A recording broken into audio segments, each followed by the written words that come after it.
हज़रत निज़ामुद्दीन औलिया की करामत।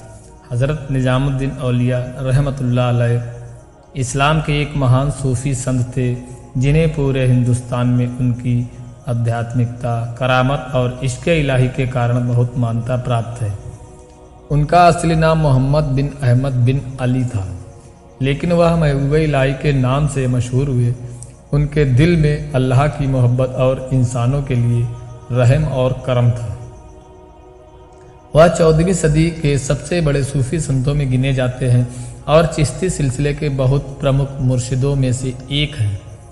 उनके जीवन में कई करामातें दिखाई देती हैं जिनका जिक्र आज भी लोगों में जीवित है। ये करामातें उनकी आध्यात्मिक ताकत और अल्लाह के प्रति उनकी वफादारी की गवाही देती हैं। नंबर 1, कुतुब मीनार की रोशनी। एक बार सुल्तान गयासुद्दीन तुगलक का एक नया किला बनवा रहा था, जिसे आज का तुगलकाबाद का किला कहा जाता है। सुल्तान ने अपनी प्रजा और कामगारों को आदेश दिया कि वे सिर्फ किले के निर्माण पर ध्यान दें और किसी और काम की अनुमति ना दें। उस समय हज़रत निज़ामुद्दीन औलिया एक बावली कुएं का निर्माण करवा रहे थे। क्योंकि कामगारों को सुल्तान के आदेश से किले पर काम करना था, उन्होंने हजरत के लिए काम करने से इनकार कर दिया, लेकिन हजरत ने उन्हें रात के समय काम करने की इजाज़त दी और कुतुब मीनार से आ रही रोशनी में बावली का काम जारी रखा। यह करामत उनके अल्लाह से जुड़े होने और उनके अद्वितीय आध्यात्मिक ताकत की मिसाल है। सुल्तान गयासुद्दीन तुगलक की भविष्यवाणी। सुल्तान गयासुद्दीन तुगलक ने हज़रत निज़ामुद्दीन औलिया से उनके लोकप्रियता और आध्यात्मिक ताकत के कारण दुश्मनी कर ली थी। जब सुल्तान बंगाल की जीत के बाद दिल्ली वापस आ रहा था, उसने हज़रत को धमकी दी और कहा, हज़रत मैं दिल्ली आकर आपको देखूंगा। हज़रत ने बहुत शांत स्वभाव से जवाब दिया, हुजूर दिल्ली अभी दूर है। इसका मतलब यह था कि सुल्तान कभी दिल्ली नहीं पहुंचेगा, और जैसा कि हुआ, सुल्तान रास्ते में एक असाधारण घटना में मारा गया और दिल्ली नहीं पहुंच सका। यह घटना उनकी भविष्यवाणी और अल्लाह पर उनके भरोसे की ताकत को दिखाती है। नंबर 3, फ़कीरों को खिलाना। हज़रत निज़ामुद्दीन औलिया के जीवन का एक प्रमुख हिस्सा था। लोगों ने भोजन कराना और उनके दरबार में हर कोई आ सकता था, चाहे वह गरीब हो या अमीर हो, और उन्हें हमेशा खाने की व्यवस्था मिलती थी। एक बार ऐसा हुआ कि दरगाह में बहुत से लोग आए और भोजन की कमी हो गई।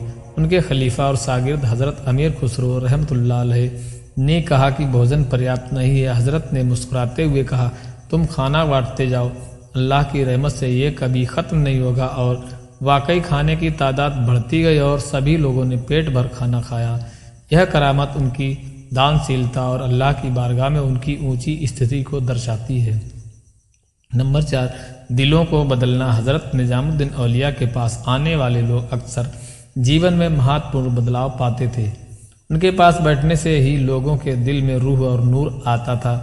एक मशहूर किस्सा है, जब एक शख्स दिल आदमी जिसने पहले कभी गलतियां नहीं की थी हज़रत के पास आया। उसने उनसे पूछा, क्या मेरा दिल कभी नरम हो सकता है? हज़रत ने कहा, अगर तुम सच्चे दिल से तौबा करो और अल्लाह की तरफ रुख कर लो तो कुछ भी असंभव नहीं है। उस आदमी ने सच्चे दिल से तौबा की और उसका दिल बदल गया। वह करामत साबित करती है कि हज़रत के पास रूहानी ताकत थी, जिससे वह लोगों के दिलों को बदल सकते थे और उन्हें सही रास्ते पर ला सकते थे। नंबर 5, सुल्तान अलाउद्दीन खिलजी की मुराद। एक बार सुल्तान अलाउद्दीन खिलजी को कोई बड़ी परेशानी आ गई और उसने हज़रत निज़ामुद्दीन औलिया से मदद की दुआ मांगी।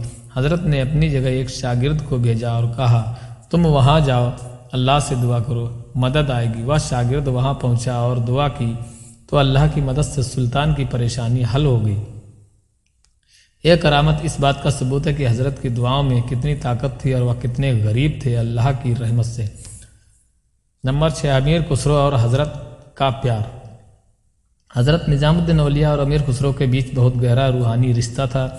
खुसरो हज़रत के सबसे बड़े शागिर्द थे। एक बार जब अमीर खुसरो को किसी परेशानी का सामना करना पड़ा तो वह हज़रत के पास मदद मांगने आया। हज़रत ने कहा, जो अल्लाह से दिल लगाता है उसकी हर मुराद पूरी होती है और फिर खुसरो की सारी परेशानियां हल हो गईं। यह हज़रत की करामत का एक और बड़ा उदाहरण है, जिसमें उनकी दुआओं और आध्यात्मिक ताकत से लोगों की परेशानियां दूर हो जाती थीं। हज़रत निजामुद्दीन औलिया की करामातें केवल चमत्कार नहीं थीं, बल्कि उनकी आध्यात्मिक ऊंचाई और अल्लाह की निकटता का प्रमाण थीं। उनके जीवन का हर पहलू इंसानों के लिए प्रेम, सहनशीलता और दया का संदेश देता है। उनकी करामातें हमें ये सिखाती हैं कि जब इंसान पूरी तरह से अल्लाह पर भरोसा करता है और उसका दिल केवल उसकी मोहब्बत में डूबा होता है तो असंभव भी संभव हो जाता है। तो दोस्तों, कैसी लगी हमारी ये इस्लामिक स्टोरी हमें कमेंट बॉक्स में ज़रूर बताएं। चैनल पे अगर नए हैं तो सब्सक्राइब करना ना भूलें। तब तक के लिए अल्लाह हाफिज़।